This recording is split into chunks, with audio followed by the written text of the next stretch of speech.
with me, in my last round, and this is what I've been in the last year or so. So my niche is the service businesses in the US, and my niche within the niche was advertising, mostly for the Israeli community in the US. So those are people mostly doing the locksmith and the garage doors repairs and the junk car removal and air duct cleaning and all those different different local services. And I've done two things that I can totally relate. So with locksmith, because now I have such an immense amount of knowledge, and I know how Google Ads, what are the ads that work, how to build it right to the point where I'm getting amazing conversion rate and everything. The amount of work on my end is really minimal, and the outcome for the client is optimal. So this is amazing.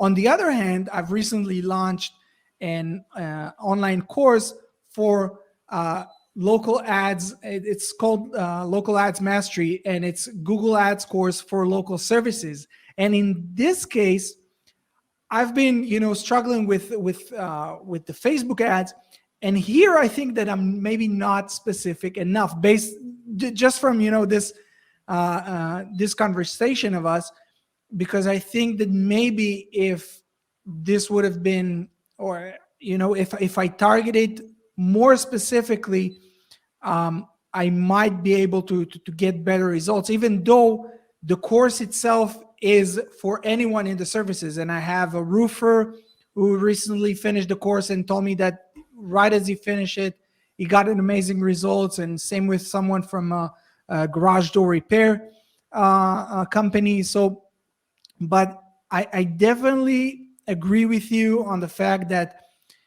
it's how you focus on this niche within niche. Yes, Israelis in the US is the niche within niche, but maybe on a specific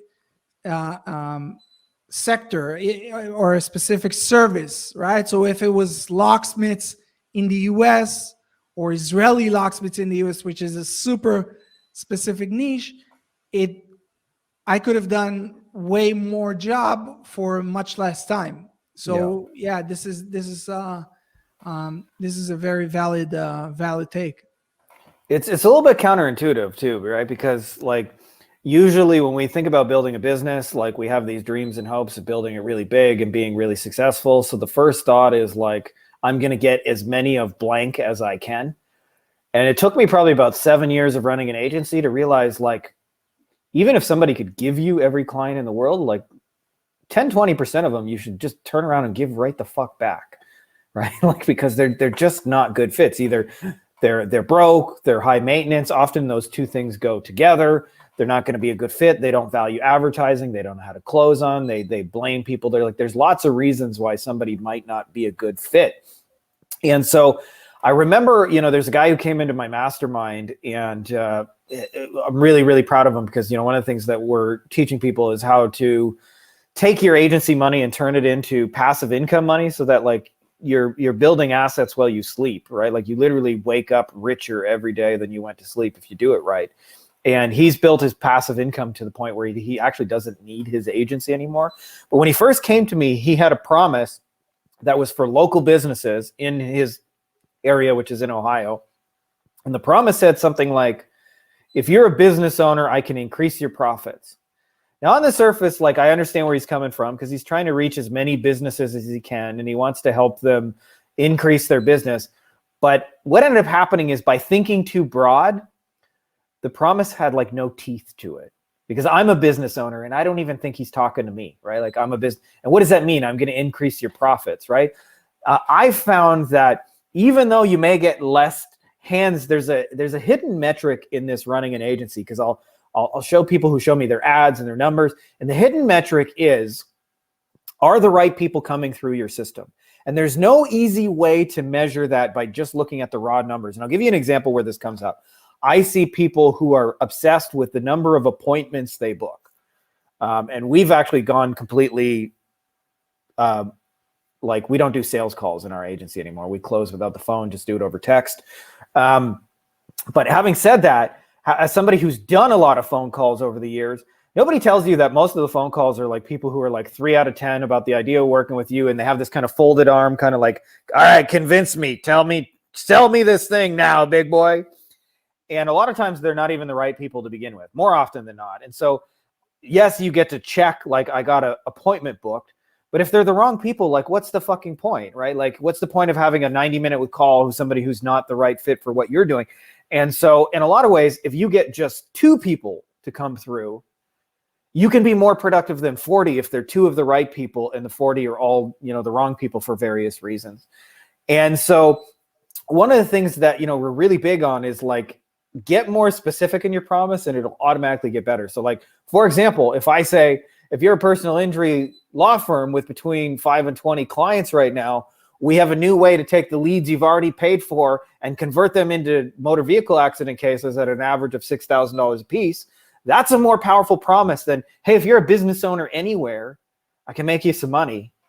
And so it's really counterintuitive because like we kind of go into this thinking you want everybody. And it took me a lot of years of actually getting everybody to realize, this is just my experience, but I'm not saying this is an absolute rule, but I found about 10% of clients are really good clients because they're just good people and that's how they are and they're easy and fun to work with.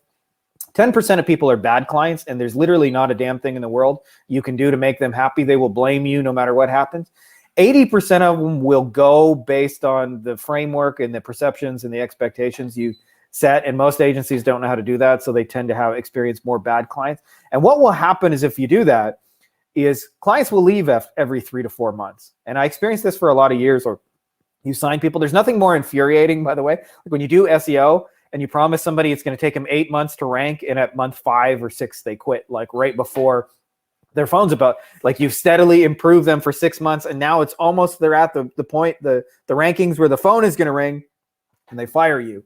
And I started to realize that if you get a client and then 3 months later they fire you or let you go and they're disappointed, and this is how most agencies run, and then you replace them with new sales and you do all the proposals and prospecting, then every 3 months you're building a new fucking business, right? So it's like, it's like this uphill effort, right?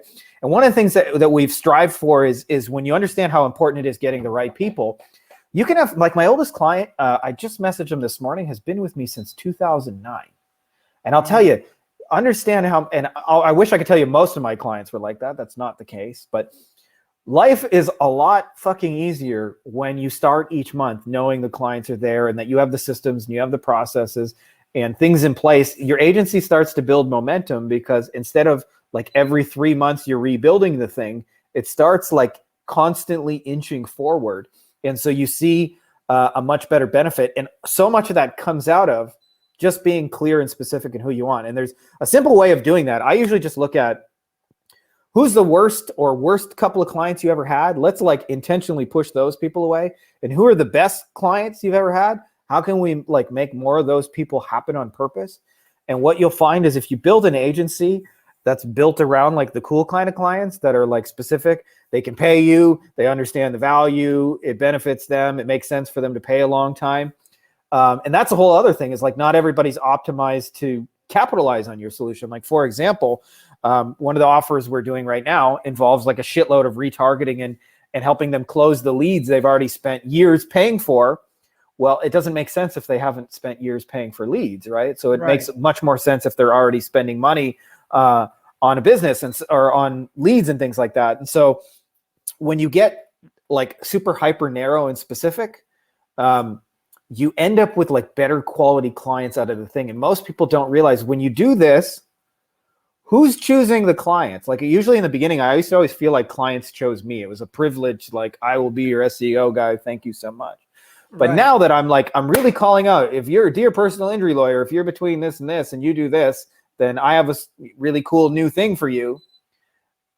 Who's choosing the clients? Like we are, right? And so the more you own the fact that we're choosing the clients and you get really clear and specific about that, the message just has some teeth. It has some bite that it wouldn't otherwise have if you try and speak to everybody. And I've done the trying to speak to everybody. Usually, if you're trying to speak to everybody, you're telling everybody about what you do. So it's like, hey, I do SEO for local businesses. Call me.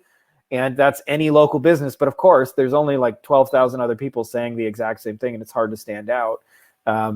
When you have like a message that's clear and specific for somebody with some teeth, and they can tell it's for them, you get almost always you get better quality people consistently out of it because you've chosen them intentionally for a very specific set of reasons. Love it.